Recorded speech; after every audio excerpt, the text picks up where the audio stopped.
ওই তোরা কি শুরু করছস? ভালো করে ধর তোরা। আরে ওরা এটা কি করতেছে? জাদু দিয়ে আটকে ফেলি। আরে বাপরে, এরা এটা কি করতেছিল? তোমরা যেটা করতেছো এটা একদম করা ঠিক হয় না। এখন আমি কি করব? পানির বেলুনটা চেঞ্জ করে দিয়ে একটি সারপ্রাইজ বেলুন দিয়ে দে। তারপর যাই চমকির দিকে। চমকি তো পানির বালতি নিয়ে দাঁড়িয়ে আছে। আরে বাপরে, চমকি তো ভালো জগরাটে অনেকটা পানি নিয়ে আসছে ভিজানোর জন্য। এখন আমি এই বালতিটা চেঞ্জ করে দিয়ে অন্য একটা বালতি দিয়ে দে। তারপর যাব চম্পার দিকে। চম্পা তো একটা সাতচন্নি, দেখো কেমন করে কাটার জন্য চুলের মোটাটা হাতে নিয়ে দাঁড়িয়ে আছে। এখন আমি চুলের মোটাটা ছাড়িয়ে একটি বেলুন দিয়ে দে। এখন আমি আমার গার্লফ্রেন্ডকে একটু আদর করে দিই। শোনা, তুমি প্যারা নিও না, আমি যতদিন বেঁচে আছি তোমার কেউ কোনো ক্ষতি করতে পারবে না। ওদেরকে এখন স্বাভাবিক করে। আরে বাপরে, এগুলা কি হচ্ছে আমাদের সাথে? আমরা তো ওকে ভিজানোর জন্য পানি মেরেছিলাম।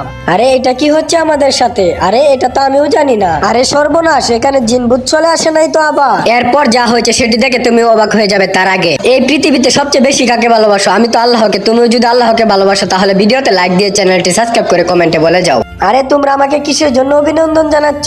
যাই হোক, তোমাদেরকেও অনেক ধন্যবাদ।